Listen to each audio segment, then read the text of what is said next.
गद्यांश से ही होते हैं। तो बात कर लेते हैं कि क्या है। तो पहले इस तरह दिया होगा कि नीचे दिए गए गद्यांश को ध्यानपूर्वक पढ़िए तथा पूछे गए प्रश्नों के उत्तर के लिए सही विकल्प का चयन करिए। तो देखिए, हम गद्यांश पढ़ने से पहले प्रश्न पढ़ लेते हैं ताकि गद्यांश पढ़ते समय जो प्रश्न पूछे गए हैं वो हिट हो और हम उसका सही आंसर बता पाए। सिर्फ क्वेश्चंस पढ़े जाएंगे और ऑप्शंस बाद में। गद्यांश के अनुसार कुपोषण का मुख्य कारण क्या है? इससे ये पता चल गया कि गद्यांश में कुपोषण की बात कही गई है। कुपोषण की समस्या किन देशों में अधिकतर है? ठीक है, अधिक है। और फसलों में आयोडीन की कमी का प्रमुख कारण क्या है? यानी कि इस पर भी ये लाइन अगर हम देखेंगे गद्यांश में तो इस पर हमें ध्यान देना है। कौन सा कथन सही नहीं है? ये हम जब पूरी तरह से गद्यांश पढ़ेंगे तो हम इसका जो है डिस्कशन कर लेंगे। शैशवावस्था का सही संधि विच्छेद, देखिए ये व्याकरण से संबंधित है, इसका गद्यांश से कोई लेना देना नहीं। अपरिवर्तनीय का विलोम शब्द है, ये भी व्याकरण है। गद्यांश में किन पोषक तत्वों का उल्लेख है? तो गद्यांश पढ़ेंगे तो फिर ये पता चल जाएगा कि कौन से पोषक तत्वों के बारे में बात करी जा रही है। गद्यांश के अनुसार आयोडीन की कमी के कारण कौन सा रोग होता है? तो गद्यांश जब पढ़ेंगे तो ये पता चलेगा, या आप पहले भी पढ़े हैं। तो 1 से लेकर 8 तक प्रश्न पहले गद्यांश से संबंधित है और इसके बाद दूसरे गद्यांश पे। तो अब चलते हैं, पहला गद्यांश पढ़ते हैं और सरसरी निगाह से पढ़ेंगे। और गद्यांश पढ़ते समय एक बात आप ध्यान में रखिएगा कि गद्यांश को थोड़ा जरूर टाइम टेकिंग हो जाए वो चलेगा, लेकिन एक ही बार में उसके थीम को समझने की कोशिश करें कि गद्यांश में कहा क्या जा रहा है। देखते हैं, गद्यांश में कहा जा रहा है कि सूक्ष्म पोषक तत्वों की दुनिया भर में कुपोषण का एक महत्वपूर्ण घटक है। यानी कि कम पोषक तत्व हैं, इसी वजह से कुपोषण की मात्रा बढ़ जा रही है पूरी दुनिया भर में। यह स्थिति भारत जैसे विकासशील देशों में अधिक है। यानी कि क्वेश्चन पूछा था ना किस प्रकार के देशों में अधिक है कुपोषण की समस्या, तो विकासशील देशों में, जो कि भारत, या इस तरह से कुछ ऑप्शन होगा तो सही होगा। हमारे शरीर में आमतौर पर जिन सूक्ष्म पोषक तत्वों की कमी होती है उसमें iodine, iron, folic acid, vitamin A तथा जिंक प्रमुख है। तो इस तरह से क्वेश्चन आएंगे। ऑप्शन ये वाला भी पूछा गया था कि पोषक तत्वों की कमी से, गद्यांश के अनुसार पोषक तत्वों की कमी से कौन सा रोग होता है गद्यांश के अनुसार। तो देखिए कौन कौन से जो है तत्व दिए गए हैं, इनको ध्यान में रखना है। बर्फबारी, बाढ़, नदियों का मार्ग बदलना, वनों की कटाई जैसी स्थितियां लगातार मिट्टी की ऊपरी परत पर मौजूद आयोडीन को बढ़ा देती हैं, जिसे बहा देती हैं। क्या है यहाँ पे? बहा देती हैं, बढ़ा देती नहीं, बहा देती हैं, जिससे ऐसी मृदा में उगाई जाने वाली फसलों में आयोडीन की मात्रा क्या हो जाती है? कम हो जाती है। परिणाम स्वरूप मवेशियों और मनुष्यों के आहार में भी आयोडीन की कमी हो जाती है। किसी में? आयोडीन की। पहले माना जाता था कि आयोडीन की कमी से केवल घेंघा, ठीक है, यहाँ पे हो जाएगा घेंघा और बौनापन ही नहीं होता है, लेकिन यह स्पष्ट हो जाता है ही होता है। थोड़ी सी मिसप्रिंटिंग है, उसके लिए सॉरी। ठीक है, घेंघा और बौनापन ही होता है, लेकिन यह स्पष्ट हो गया है कि इसकी कमी से भ्रूण से लेकर शैशवावस्था और फिर वयस्क होने तक गंभीर स्वास्थ्य और सामाजिक समस्याएं होती हैं। यानी कि आयोडीन की कमी से सामाजिक समस्याएं भी होती हैं। इनमें से अधिकतर स्थितियां अदृश्य, अपरिवर्तनीय हैं, पर इन्हें रोका जा सकता है। ठीक है, देखते हैं, आप हल करते हैं क्वेश्चंस। गद्यांश के अनुसार कुपोषण का मुख्य कारण क्या है? सूक्ष्म तत्वों की कमी, पोषक तत्वों का संतुलन, पोषक तत्वों की अनुपलब्धता, पोषक तत्वों के बारे में अज्ञानता। तो देखिए, गद्यांश के अनुसार ये बात कही गई है कि सूक्ष्म पोषक तत्वों की कमी के कारण जो है कुपोषण हो रहा है। कुपोषण की समस्या किन देशों में अधिक है? विश्व के प्रत्येक देश में, विश्व के विकसित देश में, विश्व के विकासशील देशों में, विश्व में सिर्फ भारत में। तो विकासशील देशों में, भारत एग्जाम्पल, जैसे विकासशील देश है भारत, इसलिए वहाँ पे एग्जाम्पल दिया गया था। तीसरा ऑप्शन बिल्कुल सही हो जाएगा कि विश्व के विकासशील देशों में कुपोषण की समस्या अधिक है। फसलों में आयोडीन की कमी का प्रमुख कारण है, क्या है? खेती की ऊपरी मिट्टी का बह जाना, खेतों की अंदरूनी मिट्टी का जमा होना, फसलों पर आयोडीन का छिड़काव न करना, पेड़ पौधों द्वारा आयोडीन का अधिक उपयोग करना। तो देखिए, तीसरे का जो सही आंसर हो जाएगा वो पहला हो जाएगा कि खेती की ऊपरी मिट्टी का बह जाने के कारण आयोडीन की कमी हो जा रही है। कौन सा कथन सही नहीं है? नेगेटिव क्वेश्चन है, नेगेटिव ऑप्शन सही होगा। ठीक है ना। आयोडीन की कमी से सामाजिक समस्याएं भी होती हैं, ये बात गद्यांश में कहा गया था, तो ये सही होगा, इसलिए ये आपका आंसर नहीं है। वनों की कटाई जैसी स्थिति आयोडीन को बाहर जाती है, ये सही है, इसलिए आपका आंसर नहीं है। नदियों के मार्ग बदलने से आयोडीन की मात्रा पर कोई प्रभाव नहीं पड़ता। ठीक है, नदियों के मार्ग बदलने से से आयोडीन की मात्रा पर कोई प्रभाव नहीं पड़ता। आगे देखते हैं, पोषक तत्वों की कमी केवल मनुष्य में ही पाई। सबसे जो गलत है वो चौथा ऑप्शन है, केवल मनुष्य में ही नहीं पोषक तत्वों की कमी। जितने भी जीव जंतु पेड़ पौधे हैं पृथ्वी पर, सबको पोषक तत्वों की कमी होगी तो वो अपने ग्रोथ को रोक देते हैं या प्रॉब्लम होती है। चौथा ऑप्शन बिल्कुल सही हो जाता है। शैशवावस्था की का सही संधि विच्छेद क्या है? शैशवा योग अवस्था, शिशु योग अवस्था, या शैशव योग अवस्था, या शिशुआ योग अवस्था।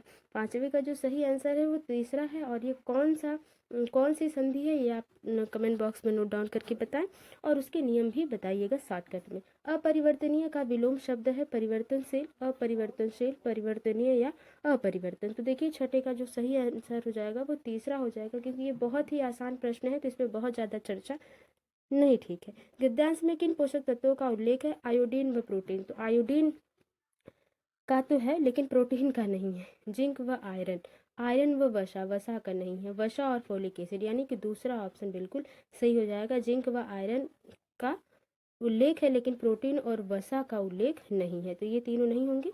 दूसरा ऑप्शन बिल्कुल सही हो जाएगा। आगे देखते हैं, गद्यांश के आधार पर आयोडीन की कमी के कारण कौन सा रोग होता है? घेंघा, अंधापन, अवसाद, अस्थमा। तो घेंघा, जहाँ पे मैंने आपको कट करके बताया कि यहाँ पे घेंघा होगा, तो वही ऑप्शन सही हो जाएगा, पहला ऑप्शन।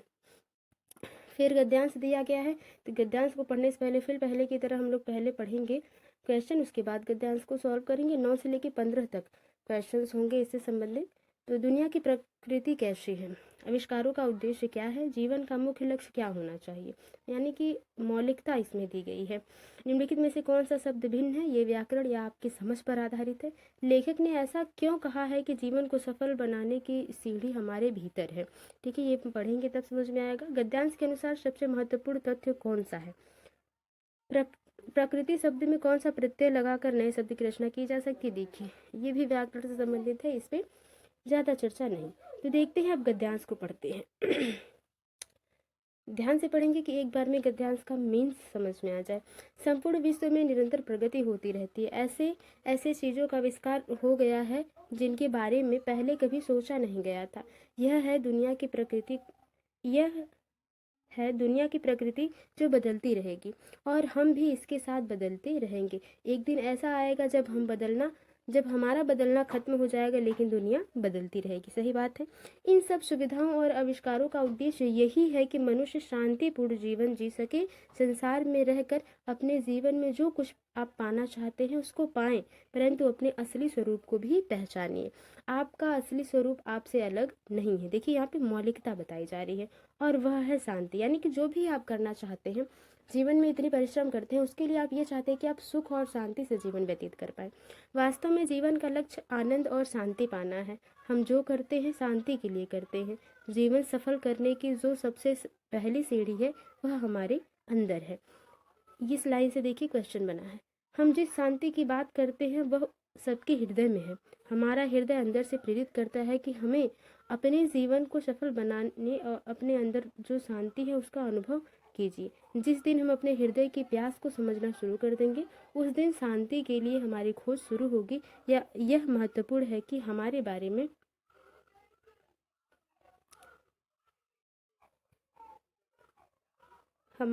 अच्छा ये कुछ कट गया है। एक आध लाइन मुझे लगता है कट गया है, मैंने ध्यान नहीं दिया, आई एम सॉरी उसके लिए। चलिए देखते हैं क्वेश्चंस को फिलहाल। दुनिया की प्रकृति कैसी है? परिवर्तनशील, धर्मशील, विकासशील, अपरिवर्तनशील। तो बिल्कुल आपने गद्यांश में देखा कि परिवर्तनशील है। क्या है? परिवर्तनशील है कि जो दुनिया है वो प्रकृति है वो बदलती रहेगी हमेशा। आविष्कारों का उद्देश्य क्या है? मनुष्य शांति और आनंद की अनुभूति कर सके, मनुष्य भौतिक सुविधाओं का लाभ उठा सके, मनुष्य तरह तरह के पुरस्कार प्राप्त कर सके, मनुष्य अपना वर्चस्व स्थापित कर सके। 10वें का जो सही आंसर हो जाएगा वो पहला बिल्कुल हो जाएगा, इसमें कुछ सोचने वाली बात है ही नहीं। जीवन का मुख्य लक्ष्य क्या होना चाहिए?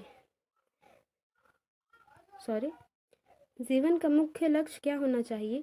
सामाजिक प्रतिष्ठा, भौतिक वस्तुओं का निर्माण, शांति और आनंद, निरंतर प्रगति। तो देखिए जीवन का मुख्य लक्ष्य क्या होना चाहिए? शांति और आनंद। आप आनंद और शांति से जीवन को व्यतीत कर पाए। आगे देखते हैं, निम्नलिखित में से कौन सा शब्द भिन्न है? प्रगति, शांति, विकास और उन्नति। भारत के सही आंसर की बात कर ली जाए, प्रगति, विकास और उन्नति ये एक ही चीज़ें हैं, शांति जो है वो बिल्कुल अलग है। ठीक है, लेखक ने ऐसा क्यों कहा है कि जीवन को सफल बनाने की सीढ़ी हमारे भीतर है? क्योंकि हमारा अंतर्मन हमें निरुत्साहित करता है, हमारा अंतर्मन हमें प्रोत्साहित करता है, हमारा अंतर्मन हमें विचलित करता रहता है, हमारा अंतर्मन हमें झकझोरता रहता है। तो यही लाइन जो है वो कट गई है पैराग्राफ में, गद्यांश में, उसके लिए बहुत सॉरी हूँ मैं। तो इसका जो सही आंसर हो जाएगा 13 का, वो दूसरा हो जाएगा कि हमारा अंतर्मन हमें प्रोत्साहित करता है। देखिए, आप इससे ये समझ सकते हैं कि जो गद्यांश है वो पॉजिटिव मौलिकता की बात कर रहा है, तो यहाँ पे मौलिक चीज़ें ही सही होंगी।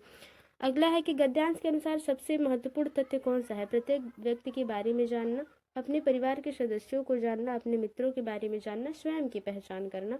तो आप इसको समझ सकते हैं कि इसका सही आंसर चौथा ही हो जाएगा कि स्वयं की पहचान करना, क्योंकि ये पॉजिटिव है। प्रकृति शब्द में कौन सा प्रत्यय लगाकर नए शब्द की रचना की जा सकती है? तो प्रकृति में हम कौन सा इत लगाएंगे, इक लगाएंगे, क लगाएंगे या त लगाएंगे? देखिए, प्राकृतिक इक लगा देंगे तो हमारा प्रकृतिक क्या हो जाएगा? प्राकृतिक हो जाएगा। तो यही आसान हो गया। इक जोड़ देंगे हम तो क्या हो जाएगा? नए शब्द की रचना हो जाएगी। भाषा से क्या अभिप्राय है? यहाँ से पैडागॉजी शुरू हो गया, आपका हिंदी पैडागॉजी शुरू हो गया। भाषा विज्ञान की व्यवस्था है, व्यवस्थाओं की व्यवस्था है। सबसे आसान है, दूसरा वाला आंसर सही हो जाएगा। जो भाषा है वो व्यवस्थाओं की व्यवस्था है। कई व्यवस्थाओं ने मिलकर भाषा को क्या किया है? निर्माण किया है। आगे देखते हैं, जीव कुछ विशेष सूचना जानने के लिए, किसके लिए?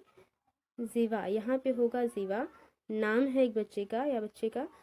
सूचना जानने के लिए, क्या करने के लिए? जानने के लिए एक पाठ्य सामग्री पढ़ती है। इस प्रकार के पठन को क्या कहा जाता है? यानी कि आपके पास अखबार दिया गया और आपको कोई मुख्य बिंदु पढ़ना है, ढूंढना है, तो उस मुख्य बिंदु को ढूंढने के लिए आप ध्यानपूर्वक पढ़ेंगे, बिल्कुल। तो इसको क्या कहेंगे? बारीकी से पठन, सरसरी तौर पर पठन, द्रुतगामी पठन या गहन पठन। क्वेश्चन के हिसाब से जो सही आंसर हो जाएगा वो बारीकी से पठन। ठीक है, आप विशेष सूचना जानने के लिए पढ़ रहे हैं तो उसके लिए आपको बारीकी से पढ़ना पड़ेगा, ध्यानपूर्वक पढ़ना पड़ेगा। पहला ऑप्शन बिल्कुल सही हो जाएगा। अगला है कि व्याकरण अधिगम में अर्थ से नियम की ओर जाने का क्या तात्पर्य? पहले अर्थ पढ़ेंगे, उसके बाद हम क्या करते हैं? नियम। शिक्षार्थी पहले समझ के साथ व्याकरणिक नियमों का इस्तेमाल करते हैं और बाद में नियमों की खोज करते हैं। ठीक,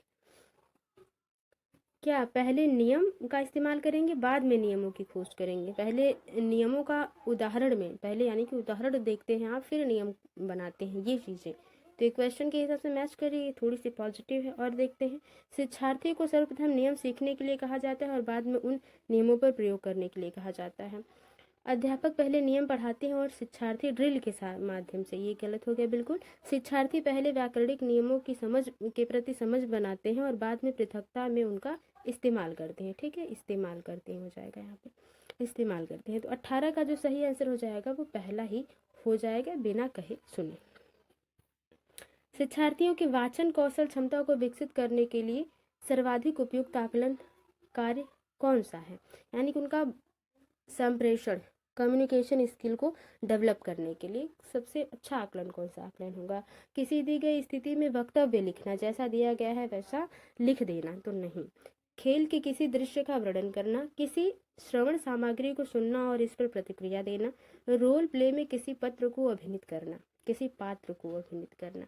देखिए, दो ऑप्शन सही हैं ये दोनों, दूसरा और तीसरा, लेकिन सबसे पॉजिटिव है चौथा। क्यों? क्योंकि यहाँ पे करके सीखना, रोल प्ले मतलब करके सीखने पर जोर दिया जा रहा है, तो ये सही हो जाएगा बिल्कुल। ठीक है, निम्नलिखित में से कौन सा अधिगम के लिए आकलन है? यानी कि सीखने के लिए परीक्षण करना।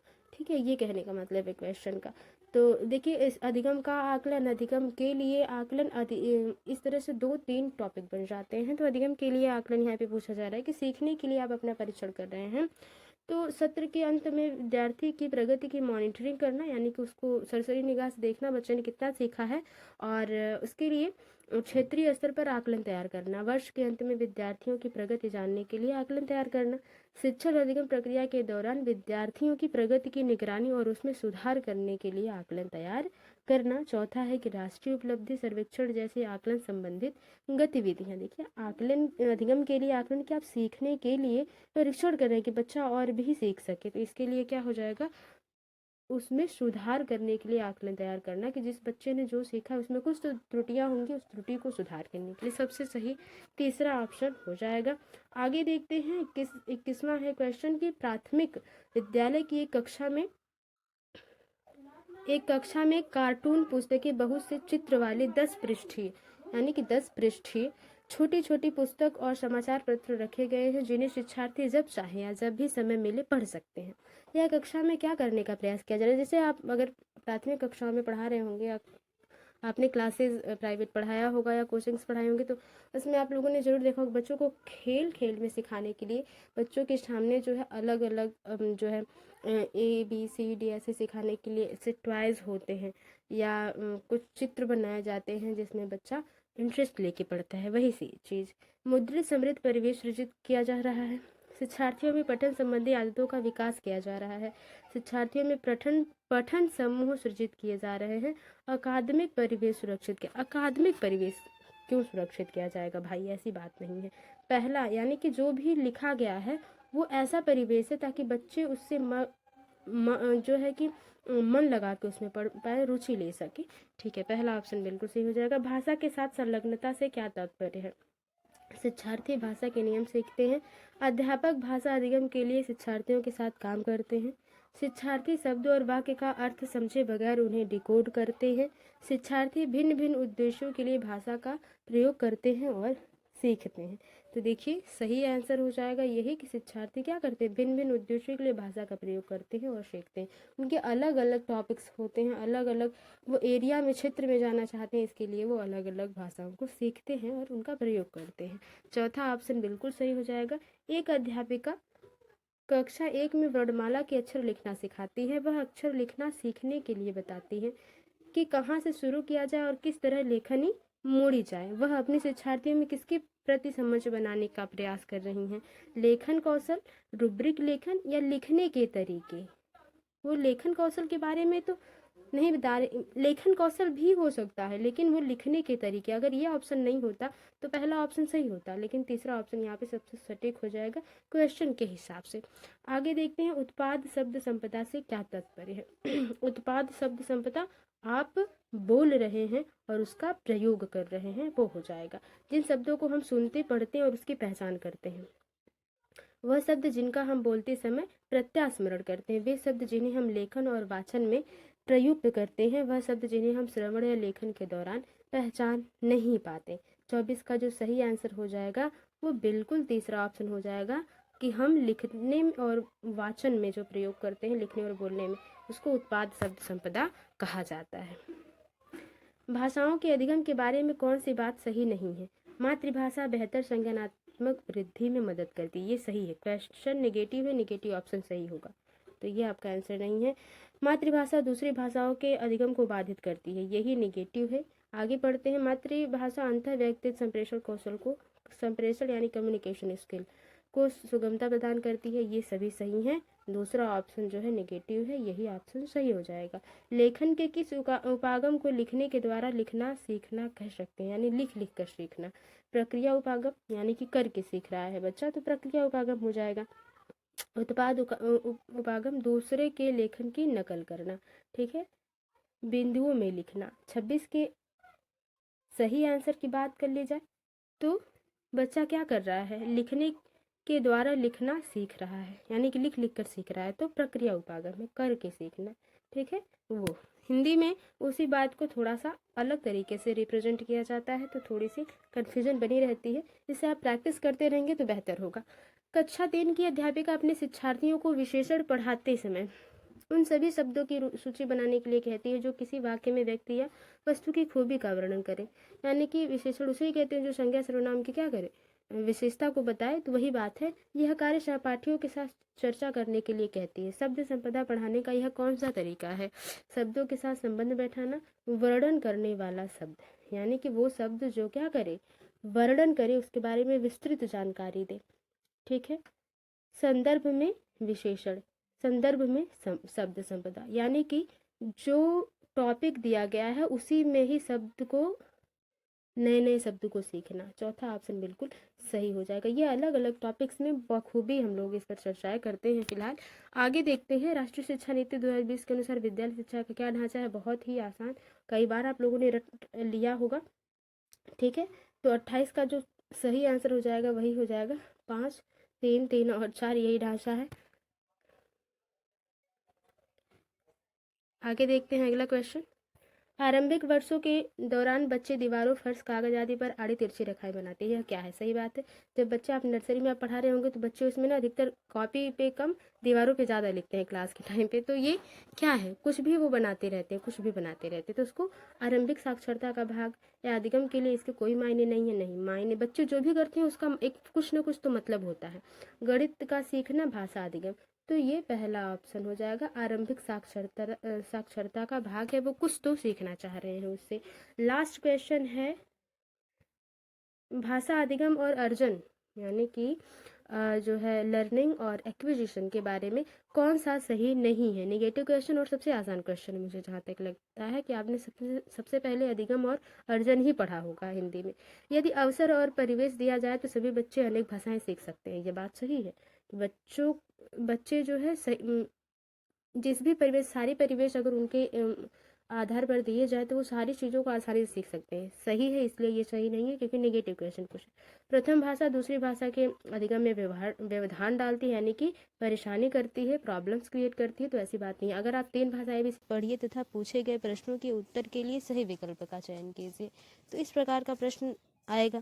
तो गद्यांश पढ़ने से पहले हमें ये करना है कि हम पहले क्वेश्चंस को पढ़ लें। क्वेश्चंस पढ़ने से ये होगा कि क्वेश्चंस पहले हम पढ़ लेंगे तो गद्यांश में हमें बखूबी याद रहेगा कि इस टॉपिक से या इस लाइन से, इसी शब्द से क्वेश्चन पूछा गया है। तो देखिए, कह रहा है कि पहला है कि गद्यांश में दुनिया के किस रूप का चित्रण हुआ है। तो गद्यांश पढ़ेंगे तो हमें पता चलेगा। ठीक है, सिर्फ ऑप्शंस नहीं पढ़ने, सिर्फ क्वेश्चंस पढ़ने। कर्मठता शब्द है तो व्याकरण से संबंधित है, इसका गद्यांश से कोई मतलब नहीं है। कर्म से किस्मत को भी बदला जा सकता है, रेखांकित शब्द के स्थान पर कौन सा विकल्प उपयुक्त होगा? ये भी व्याकरण से संबंधित है। ठीक है। चौथा है कि यहाँ जैसे बोओगे वैसा काटोगे से क्या तात्पर्य है? तो अब ऑप्शंस पढ़ें, गद्यांश पढ़ेंगे तो ये पता चलेगा। बस क्वेश्चन इस तरह से है कि अगर ये लाइन आती है गद्यांश में तो इस पर हमें ध्यान देना है। उन्नति का विलोम शब्द क्या होगा? ये है व्याकरण से, तो इसका बहुत ज़्यादा वो करना नहीं है। गद्यांश के अनुसार अपने अंतर्मन को किस प्रकार प्रकाशित किया जा सकता है? देखिए, इस पर भी हमें ध्यान देना है। ठीक है। और क्या है? छठवां, सतवां, व्यक्ति को महान बनने में किसकी भूमिका महत्वपूर्ण है? गद्यांश के अनुसार भाग्य परिवर्तन के लिए अनिवार्य है। ठीक। और है कि किसी दूसरे के जीवन के साथ जीने से तात्पर्य है। तो 9 क्वेश्चंस जो ऐसे हैं जो गद्यांश से पूछे गए हैं, जिसमें से 4 या 3, 4, 5 ऐसे क्वेश्चंस हैं, लगभग 4 क्वेश्चन जो व्याकरण से संबंधित है। अब हम पढ़ेंगे गद्यांश और देखेंगे किस प्रकार से गद्यांश में क्वेश्चन पूछे गए। ठीक है। तो कर्मों से बहुत कुछ बदला जा सकता है। दुनिया कर्म प्रधान है। तो देखिए, पहले जो क्वेश्चन में आया था किस रूप का चित्रण, उसमें कर्म प्रधान, धर्म प्रधान था, तो कर्म प्रधान है। कर्म से किस्मत को भी बदला जा सकता है, ये भी इस लाइन से भी क्वेश्चन बना है। जरूरत है इसकी शक्ति को पहचानने और इसे पूर्ण निष्ठा और लगन से करने की। सत्य से प्रेरित कार्य व्यक्ति को महान बनाता है। ऐसे व्यक्ति सरल, सबल, सशक्त, प्रेमी, दानी, ज्ञानी और कल्याणकारी होता है। यानी कि जो व्यक्ति सत्य के साथ कार्य करता है वो कल्याणकारी होता है, प्रेमी होता है, दानी होता है, ज्ञानी होता है। तो ऐसे जो है ये दिया गया है। आगे है कि कृत्य के बारे में कहावत है, यानी कर्म के बारे में कहावत है कि जैसा बोओगे वैसा काटोगे। कहते भी हैं कि बोया पेड़ बबूल का तो आम कहाँ से होए। गीता में भी कहा गया है कि इंसान को केवल कर्म का ही अधिकार है, उसके फल के बारे में चिंता करने का नहीं। गीता के अनुसार अपनी किस्मत को बदलने के लिए कर्मठता ही पहले और सबसे बड़ा रास्ता है। ये भी क्वेश्चन है। ठीक है। कर्मठता से भी किसी दूसरे के साथ पूर्ण रूप से जीने से बेहतर है कि हम अपने कर्म के अनुसार अपूर्ण जिए। देखिए, ये लाइन जो है इससे भी क्वेश्चन बना है। तो पहले क्वेश्चन पढ़ लेने से ये फायदा हो जाता है। दूसरों के जीवन की उन्नति और सफलता से ईर्ष्या ना कर अपने जीवन से नकारात्मक विचारों को दूर कर अपनी आत्मा को उज्जवल बनाना चाहिए। देखिए इस गद्यांश में ये अधिकतर बताया जा रहा है कि जो गद्यांश में अधिकतर बात की जा रही है कर्म की, और कर्म ही बड़ा है, महान है। हम जैसा कर्म करेंगे हमें वैसा फल मिलेगा, यही है सिर्फ। अब क्वेश्चंस को देखते हैं। गद्यांश में दुनिया के किस रूप का चित्रण किया गया है? धर्म प्रधान, कर्म प्रधान, जाति प्रधान, राजनीति प्रधान। तो कर्म प्रधान है, क्योंकि कर्म की बात है, जैसा आप कर्म करेंगे फल आपको वैसा ही मिलेगा।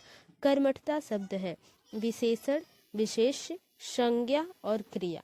दूसरे के सही आंसर की बात कर ली जाए तो कर्मठता एक संज्ञा शब्द है, ठीक है। इसका वाक्य प्रयोग करेंगे तो हमेशा क्या होगा? संज्ञा में होगा। आगे देखते हैं, कर्म से किस्मत को भी बदला जा सकता है में रेखांकित शब्द, यानी कि किस्मत के स्थान पर कौन सा विकल्प उपयुक्त होगा? भाग्यवान। देखिए भाग्यवान जो हो जाएगा ये एक विशेषण हो जाएगा, ठीक है। भाग्य से वान जुड़ जाएगा तो क्या विशेषण हो जाएगा, विशेषता बता रहा है ये। भाग्यहीन ये भी विशेषण है, भाग्यशाली ये भी विशेषण है। बस दूसरा ऑप्शन जो है, यानी किस्मत की जगह हम भाग्य लिख सकते हैं। कर्म से भाग्य को भी बदला जा सकता है या किस्मत को भी बदला जा सकता है, तो यही क्वेश्चन पूछा था। दूसरा आंसर बिल्कुल सही हो जाएगा। आगे है कि यहाँ जैसे बोओगे वैसा काटोगे से क्या तात्पर्य है? यानी कि जिस प्रकार का आप कर्म करेंगे वैसे ही आपको परिणाम मिलेंगे या फल मिलेगा। ऑप्शन है जैसे बीज होते हैं वैसे ही फल होते हैं, ठीक है। फल होगा, फल होते हैं। जैसे बीज होंगे वैसे ही फल होंगे। जैसे काम होंगे वैसा ही परिणाम मिलेगा। जैसे काम होंगे वैसा परिणाम नहीं मिलेगा। तो आप समझ पा रहे हैं, चौथे का सबसे आसान आंसर है तीसरा, कि जैसा आप कर्म करेंगे हमें वैसा ही फल मिलेगा। सीधी सीधी इसकी बात रही। आगे देखते हैं, उन्नति का विलोम। उन्नति का विलोम क्या है? अवनति, पतन, अधोगति, संगति। तो उन्नति का विलोम अवनति होता है। ये बहुत ही आसान है, इसमें कुछ सोचने की बात नहीं है। और जो व्याकरण की चीज़ें हैं अगर आपने उसको पढ़ रखी है पहले से ही तो उसमें बहुत ज़्यादा आपको तर्क वितर्क करने की ज़रूरत नहीं होती है। गद्यांश के अनुसार अपने अंतर्मन को किस प्रकार प्रकाशित किया जा सकता है? देखिए छठा वाला क्वेश्चन है कि हम अपने अंतर्मन को किस प्रकार से प्रकाशित कर सकते हैं? अपने कर्मों की चिंता करके, कर्म की शक्ति को पहचान कर। तो ये गद्यांश में वाक्य है, हो सकता है ये सही हो। सभी के प्रति सकारात्मक भाव रखकर, सभी के साथ प्रतिस्पर्धा। प्रतिस्पर्धा मतलब होता है कंपटीशन, तो कंपटीशन की बात नहीं है गद्यांश में, प्रतिस्पर्धा में। देखिए लास्ट में आप गद्यांश की लाइन पढ़ेंगे तो उसमें लिखा था कि हमें दूसरों के जो है भाव को समझना चाहिए और उनसे ईर्ष्या न करनी चाहिए। यानी कि तीसरा ऑप्शन बिल्कुल सही हो जाएगा कि हम अपने मन को तभी प्रकाशित कर सकते हैं कि हम हमेशा सकारात्मक भाव रखें, पॉजिटिव सोचें। तीसरा ऑप्शन बिल्कुल सही हो जाता है। आगे देखते हैं, व्यक्ति को महान बनने में किसकी भूमिका महत्वपूर्ण है? उसके भाग्य की, उसके कार्यों की, उसके नाम की या उसके बल की? तो आप जानते हैं गद्यांश में सबसे ज़्यादा बात कर्मों की हुई है, तो कार्य की, ठीक है। कार्यों से ही व्यक्ति क्या बनता है? महान बनता है, अपने कर्मों से। कर्म या जो आप कार्य कर रहे हैं वही। गद्यांश के अनुसार भाग्य परिवर्तन के लिए अनिवार्य है कि किस प्रकार भाग्य को परिवर्तित किया जा सकता है? कर्म के प्रति निष्ठा, यानी कि जो भी आप काम कर रहे हैं उसमें आप पूरी तरह से आप संलग्न रहे, बहुत रुचि से उस काम को करें, तो सही बात है। सफलता के बारे में सोचना नहीं, भाग्य के अनुसार जीना नहीं, धार्मिक ग्रंथ का पाठ करना।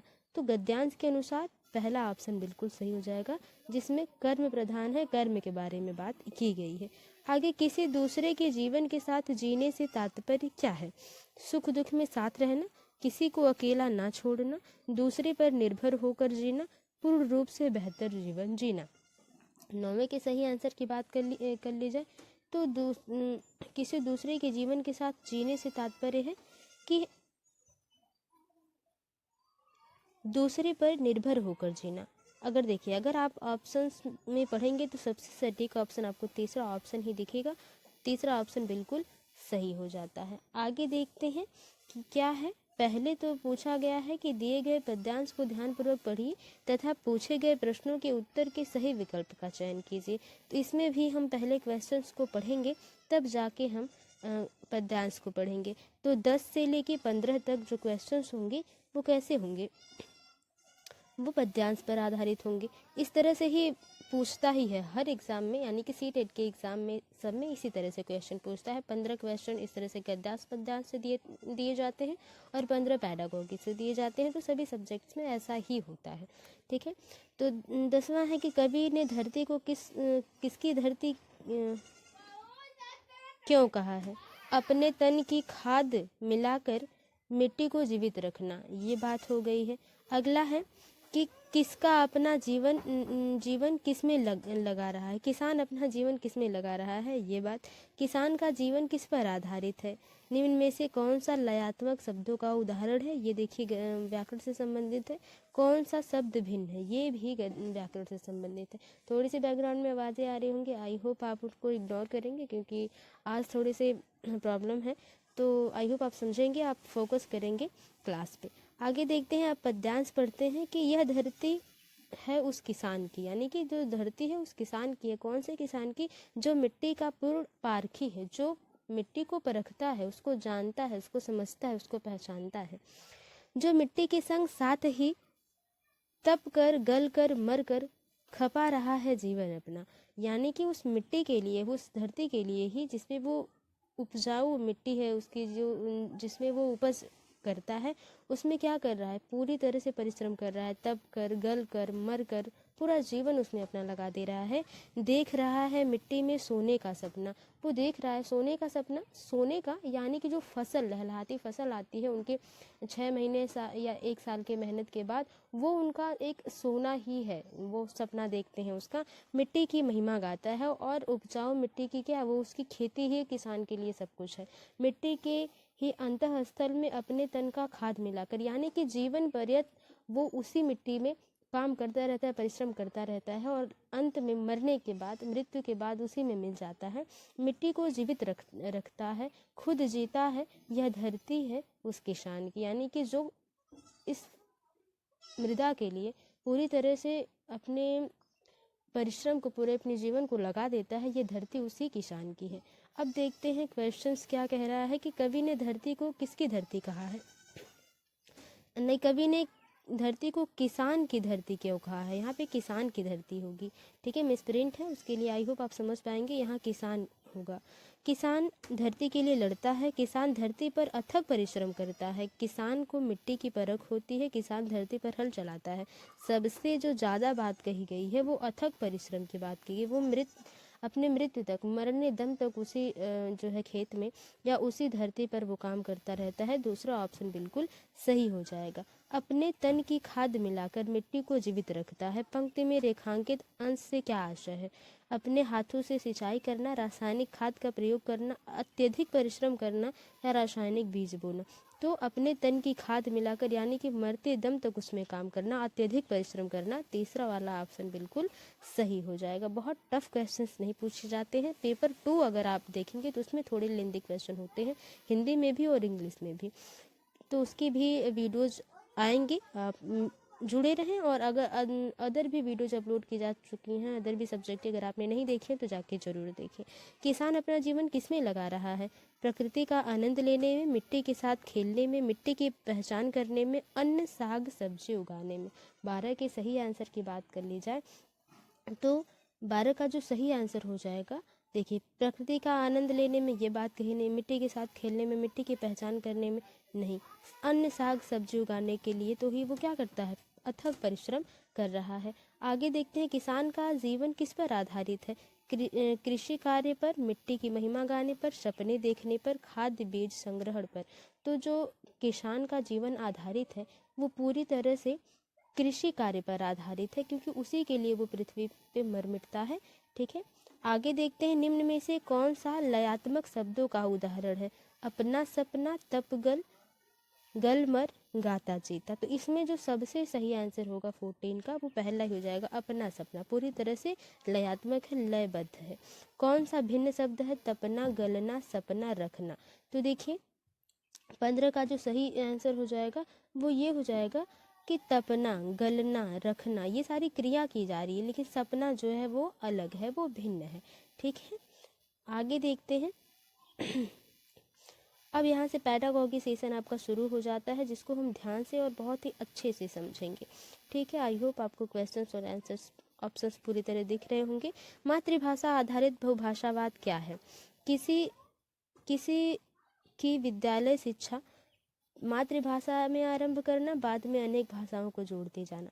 यही बात तो सही है कि क्या होता है कि आप जिस भी भाषा में बच्चा सीख रहा है, जिस भी भाषा को बच्चा बोलता है, उस भाषा में बच्चे का जो प्राथमिक विद्यालय है या जो प्राथमिक स्तर है उससे शुरुआत करते हैं। बाद में बच्चा जो चाहे, जैसा चाहे, जिस प्रकार की भाषा चाहे वो सीख सकता है। तो ये बात तो सही है, ये पॉजिटिव रहा। आगे देखते हैं और कौन सा पॉजिटिव होगा क्वेश्चन के हिसाब से। किसी के विद्यालय शिक्षा मातृभाषा में आरंभ करना, बाद में अंग्रेजी को माध्यम के रूप में लेना। क्यों अंग्रेजी ही, अदर भाषा क्यों नहीं? क्योंकि हमारे अगर भारत की बात कर ली जाए तो हमारे भारत में ये है कि मल्टी लैंग्वेज है। यहाँ पे बहुभाषावाद इसलिए चलता है क्योंकि यहाँ पे अलग अलग स्तर, अलग अलग जगहों पे, क्षेत्रों में अलग अलग भाषाएं और बोलियां बोली जाती हैं। तो क्यों सिर्फ अंग्रेजी? ये नहीं है, ठीक है। माध्यम के रूप में मातृभाषा में सीखना और अंग्रेजी को एक भाषा के रूप में सीखना, बिल्कुल नहीं। सिर्फ अंग्रेजी ही क्यों, और भी भाषाएं भी तो हो सकती हैं। विद्यालय शिक्षा के प्राथमिक वर्षों के दौरान जहाँ तक संभव हो सके अधिक से अधिक भाषाएं सीखना। क्यों? सिर्फ भाषाएं सीख के क्या ही कर पाएगा बच्चा, ठीक है। तो ये नहीं, सबसे पॉजिटिव पहला ऑप्शन हो जाएगा और यही सही हो जाएगा। आगे देखते हैं। कक्षा 5 की एक अध्यापक 5 या 6 शब्दों वाले 5 वाक्यों का श्रुत लेख करवाते। श्रुत लेख यानी कि वो बोलती हैं और बच्चे लिखते हैं। वह 2 बार वाक्य पढ़ती है और शिक्षार्थियों को ध्यानपूर्वक सुनने के लिए कहती है और बोले गए वाक्यों को लिखने के लिए कहती है। यहाँ पर अध्यापक श्रवण के किस उपागम का प्रयोग करना चाहती है? यानी कि बच्चा सुनकर लिख रहा है, तो इसको क्या कहेंगे? आई होप आप समझ रहे होंगे, ऑप्शन पढ़ेंगे आप पूरा सटीक बताएंगे। शीर्षपाद उपागम, संप्रेषणात्मक उपागम, ऊर्ध्वगामी उपागम, श्रुत लेख उपागम। सुन कर लिख रही है, ठीक है, सुन कर लिख, तो ऊर्ध्वगामी उपागम है। क्या है? ऊर्ध्वगामी उपागम। ऐसा नहीं कि श्रुत लेख है तो सुन कर लिख रहे तो श्रुत लेख उपागम हो जाएगा, ठीक है। एक अध्यापक अपनी कक्षा में विभिन्न समूहों को 10 शब्दों का एक समूह देती है, यानी कि अलग अलग समूह में बच्चों को बांट के 10 शब्दों का समूह दे देती है, ठीक है। वह ऐसे शब्द ढूंढने के लिए कहती है जो शब्द से सामान्य रखते हैं और नया शब्द बनाने के लिए उनके आगे उपसर्ग या पीछे प्रत्यय जोड़ा जा सके। इसे क्या कहा जाता है? यानी कि अलग अलग शब्द में उपसर्ग और प्रत्यय जोड़कर नए शब्द बनाने के लिए कहा जाता है, तो इसको क्या कहेंगे? शब्द जाल, थीम विषयक शब्द संपदा, विन्यास और शब्द समूह। 18 के सही आंसर की बात कर ली जाए तो ये एक विन्यास है। क्या है? यह एक विन्यास है। तीसरा ऑप्शन बिल्कुल सही हो जाएगा। बोली से क्या तात्पर्य है? किसी एक क्षेत्रीय सामाजिक समूह के वचन विशेषता से। यानी कि बोली, आप समझ रहे हैं कि बोली उसे कहते हैं जो एक क्षेत्रीय भाषा, कुछ लोग ही उसको बोले और वहाँ पे प्रचलन हो उस भाषा का। तो ये पॉजिटिव है। किसी एक क्षेत्र विशेष के लोगों द्वारा लेखन के लिए इस्तेमाल किया जाए, नहीं, लेखन के लिए नहीं। किसी कार्य विशेष से संबंध रखने वाले किसी विशेष कार्य से बोली नहीं बोली जाती, ठीक। सत्ताधारी लोग, यानी कि जो नेता हैं, जो बड़े लोग हैं, सत्ताधारी लोग, उनके द्वारा इस्तेमाल की जाती है, नहीं, ठीक है। ये एक क्षेत्रीय सामाजिक समूह है जो इसे बोलता है, ठीक है। एक क्षेत्रीय लोग जो कि उस बोली को, उस भाषा को बोलते हैं। एक अध्यापक कक्षा में समूह कार्य जोड़ों में कार्य और रोल प्ले करवाती है। रोल प्ले मतलब कि नाटक, रोल प्ले मतलब नाटक करना। नाटक यानी कि किसी की तरह अनुकरण करना, देखकर अनुकरण करना, ठीक है, रोल प्ले। तो रोल प्ले एक पॉजिटिव जो है क्वेश्चन में रोल प्ले आ जाता है तो एक पॉजिटिव इसमें जो है टैग वर्ड हो जाता है। और आकलन के लिए शिक्षार्थियों का अवलोकन करते हैं। आकलन संबंधी इन गतिविधियों को क्या कहा जाता है? रोल प्ले करवाना यानी कि करके सीख रहे हैं बच्चे, तो उसको क्या कहेंगे? वाचन आकलन, कक्षा आकलन, संरचनात्मक आकलन या संकल्पनात्मक आकलन। 20वें के सही आंसर की बात, ये संरचनात्मक है, एक क्रिएटिव है। ये तरीका क्या है? क्रिएटिव है। जब करके बच्चा सीखेगा तो उसमें क्रिएटिविटी होगी, बिल्कुल यही बात है। 21वां क्वेश्चन है कि एक अध्यापक कक्षा में वस्तुओं के ऊपर का नाम शिक्षार्थियों की भाषाओं अंग्रेजी तथा शिक्षार्थियों द्वारा जानी गई अन्य भाषाओं में लिखती है। यानी कि किसी वस्तु का जो भी वस्तु है उस वस्तु पर उस भाषा में लिखा जाता है जो बच्चे बोलते हैं, ठीक है ना। यहाँ पर अध्यापक क्या करने का प्रयास कर रही है? शिक्षार्थियों को वर्णमाला के अक्षरों के रूप में परिचित करवा रही है, शिक्षार्थियों में भाषा संबंधी जागरूकता पैदा कर रही है, शिक्षार्थियों में लिपि संबंधी जागरूकता की समझ विकसित कर रही है, कक्षा में भाषा समृद्ध परिवेश सृजित कर रही है। 21 के सही ऑप्शन की अगर आप बात करेंगे तो इसमें सही हो जाए। इसमें ध्यान से आप देखेंगे तो आप ये समझेंगे कि इसमें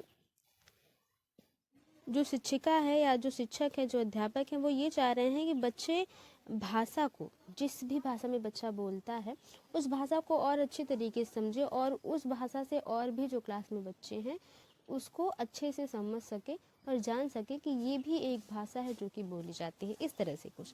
तो कक्षा में भाषा समृद्ध परिवेश सृजित कर रही है अध्यापिका कि कक्षा में जो एक माहौल है भाषा सीखने का वो बना रहे।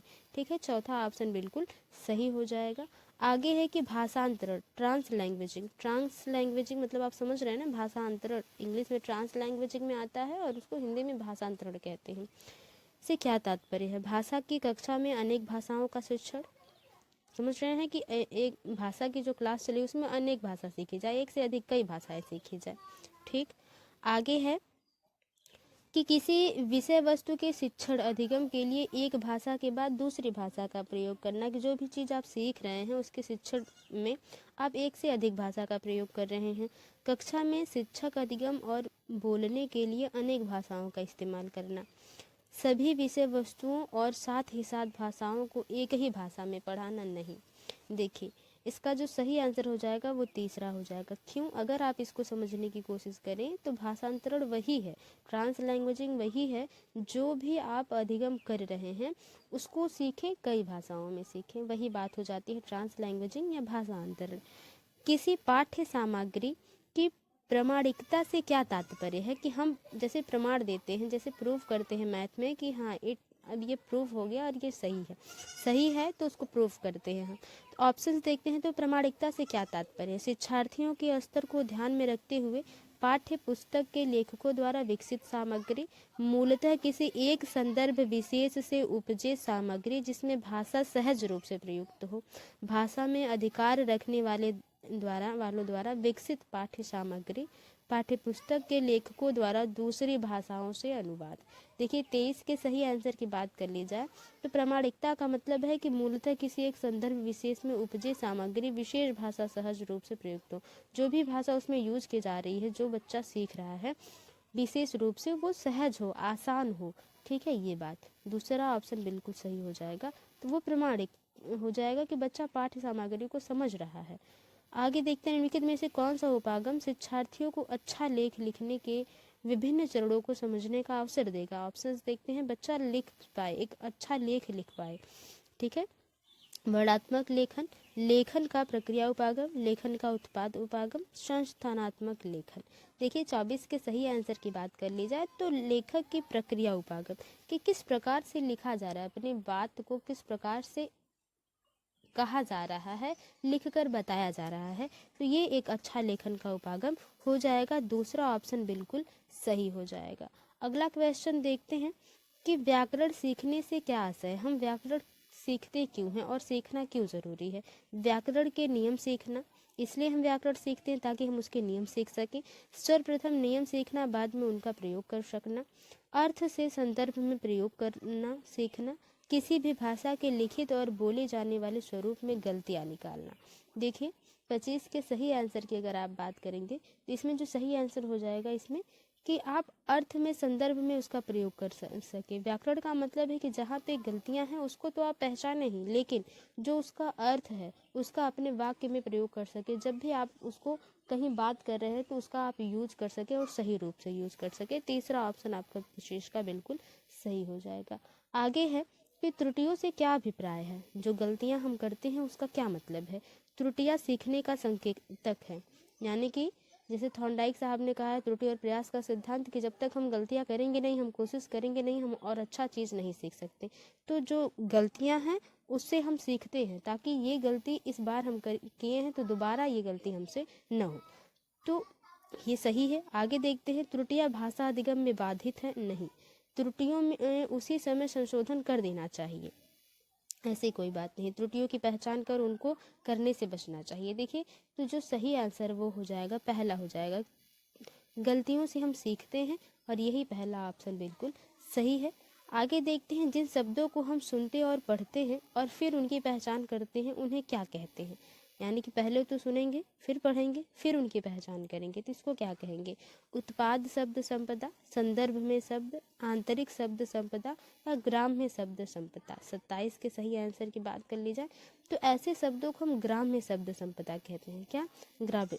जो हम सुनते हैं, ठीक है, नए शब्द जो हम सुनेंगे उसको सुनेंगे, फिर पढ़ते हैं, फिर उसकी क्या करते हैं? पहचान करते हैं कि हाँ ये शब्द हम जानते हैं, इसके बारे में हम जानते हैं और इसको कहाँ प्रयोग करना है ये भी हम जानते हैं। इसको ग्राम्य शब्द संपदा कहा जाता है।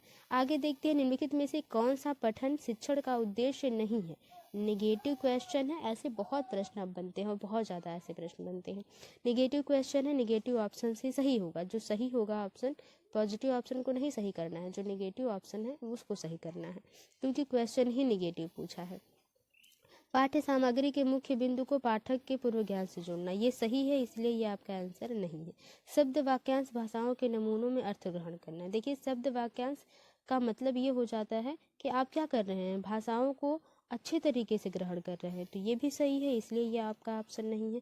पाठ्य सामग्री को पढ़ते समय अर्थ ग्रहण करना, जब आप पढ़ते समय ही अर्थ सीख लेते हैं, मन में उसका अर्थ निकाल लेते हैं, तो वो अस्थायी अधिगम हो जाता है। बिल्कुल। पाठ्य सामग्री शब्द में वाक्यांशों को डिकोड करना, पूरी तरह से जैसे है हूबहू उसको उतार लेना या लिख देना, ऐसी बात नहीं है। निगेटिव यही हो गया, चौथा ऑप्शन बिल्कुल सही हो जाएगा। आगे देखते हैं कि जब विद्यार्थी पहली बार विद्यालय जाते हैं, ठीक है, उन्हें अपनी मातृभाषा की भरपूर समझ होती है। बिल्कुल, वो जानते हैं कि जो भी मैं सीख के घर से जा रहा हूँ, जो भी भाषा, वो बच्चा पूरी तरह से उसमें व्यवस्थित सीख चुका है।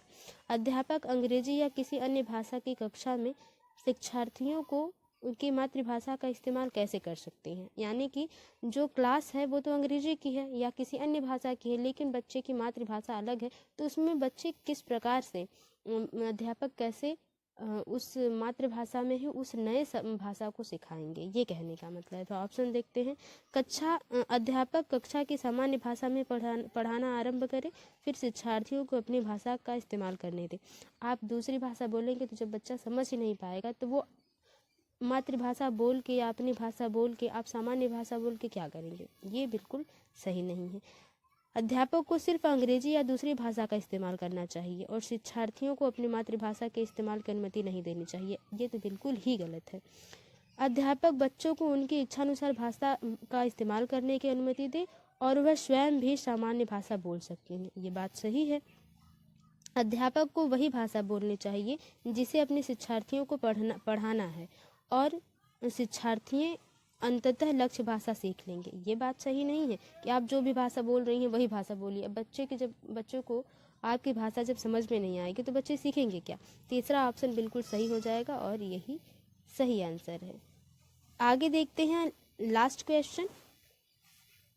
अच्छा, 30वां क्वेश्चन यहाँ है कि राष्ट्रीय शिक्षा नीति 2020 शास्त्रीय भाषाओं के अध्ययन की अनुशंसा किस रूप में करती है?